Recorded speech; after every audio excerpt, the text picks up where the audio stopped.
Welcome to Pizza Java. Let's do a little more inheritance practice now with an example of tracing through methods. So I've got this situation where I've got a cat class, and there is a stray cat that is a type of cat. Stray cat is a cat. A house cat is another kind of cat. And a trained house cat is a type of house cat, which also means it is also a type of cat. So I've constructed three separate cats here. I've got just a basic cat. I've got a house cat named Mittens, and I have a trained house cat named Buttons. So let's take a look and see what happens when we have cat1.meow. So let's look and see cat1 is a regular cat. So let's look at the cat class. So in the cat class, the meow method says it will just return meow. So that, I think, is what we should expect. So if I run the cat runner, let's see, there's the terminal. Oh, nothing happens because didn't print anything. System.out.println cat1.meow. So let's try that again. Run it. There's the meow. Okay, great. What about when we call meow on cat2 now instead? So let's take a look at what a house cat does. So when a house cat calls meow, it says return super.meow plus 3 more meows. So super.meow says, well, do what the superclass wants. Well, the superclass of house cat is cat. So we're going to go up to what cat says. Cat says it will return a capital meow.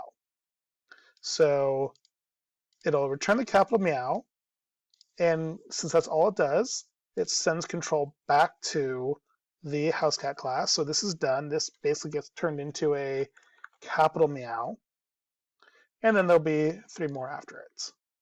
So let's take a look at that one. Let's run it. And what do we get? 4 meows. Okay, well, let's see what happens when we try cat4.meow when we have a trained house cat. So a trained house cat, let's take a look at what it does. Trained house cat has a meow method here, and it looks like it does a super.meow once, a super meow twice, and then the rest of the meow mix song. So what happened when we called super.meow? Well, the super class of a trained house cat is a house cat. So control is sent over to house cat to call its meow method. But then this does a super.meow, so that goes to the cat to do capital meow. Then it gets the rest of the 4 meows and returns back to put a space. And then does it all over again. So basically, every single time we do super.meow, we do whatever house cat was, which was 4 meows. And we'll have, I guess, 8 meows and then the rest of this. So let's see if that happens. Compile, run, and there we are. There's the 4, there's the next 4, and then there's the rest of it. Okay, let's see what happens when we do cat4.getLives.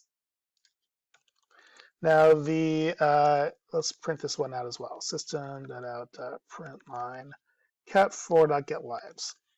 So let's take a look and see what happens here. Cat4 is a trained house cat. So I don't see any getLives method here.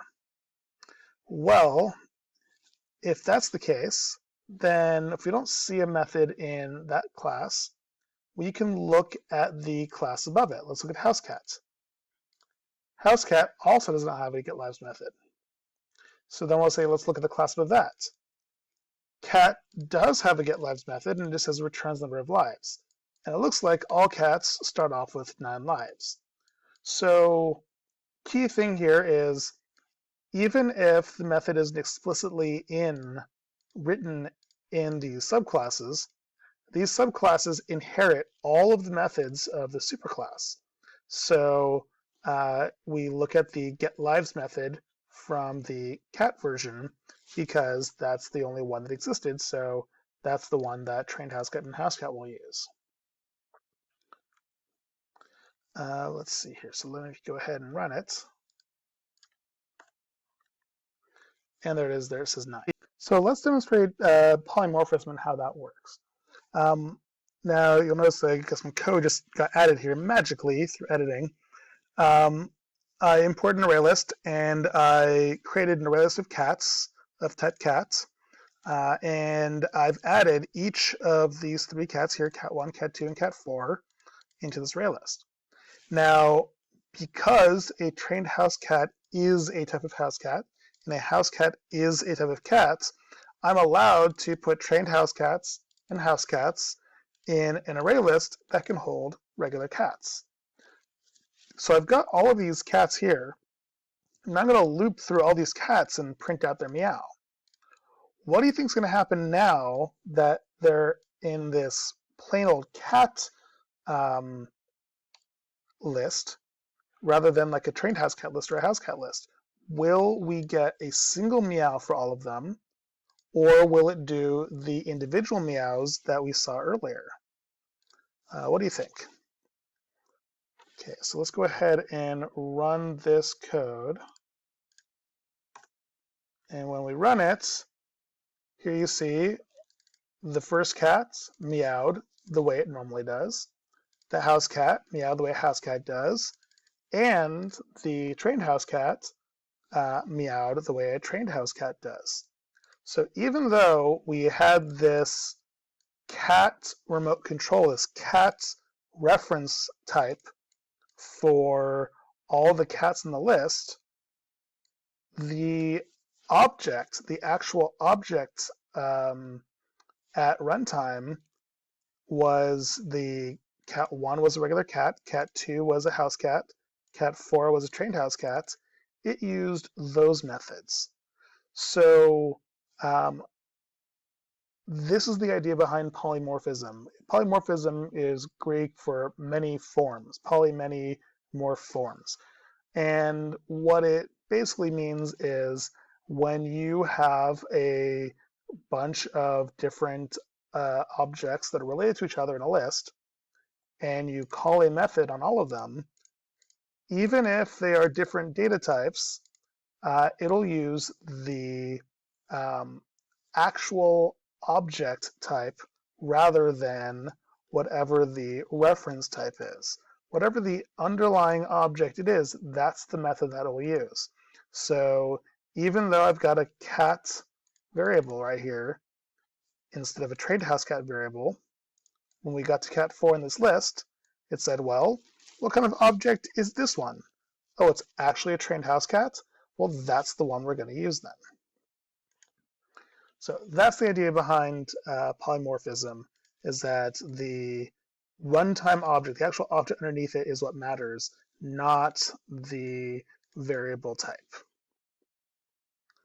All right, last thing over here, let's take a look at these items at the bottom. So which of these compile and why? So let me go ahead and comment this out.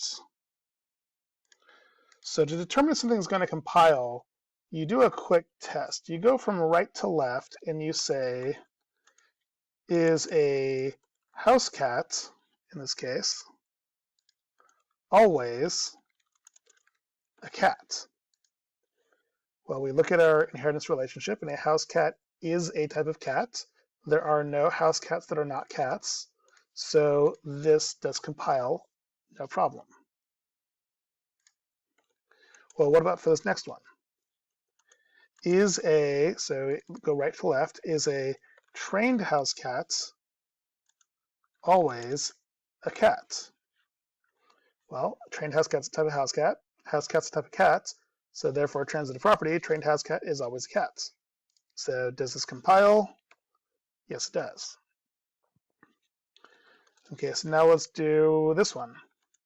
Is a cat always a stray cat? are there cats that exist that might not be stray cats? Well, stray cat is a type of cat. A cat is not a type of stray cat.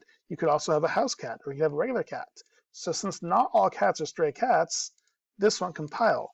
If I try to do it, because of incompatible types, cat cannot be converted to stray cats. Okay, so what about over here? Last one is this house cat we go right to left, is a trained house cat always a house cat? Well, trained house cat is a house cat, so yes, this is true. So I try to compile this. Oh, oops, sorry, that was a different one. Try to compile this one, and does work. Yep. Okay, this is the last one. House cat C equals new house cats. Well, all house cats are house cats, so it should compile, but when I run this, if I actually look at house cats, there's a string value that's in this constructor here. So it doesn't compile because I didn't give it a name. So if we give it a name like puzzles, variable C is already defined. Oh, yeah. Yep, if you get a name like puzzles, then it works. So that's the ideas behind inheritance polymorphism and how to construct various objects using inheritance.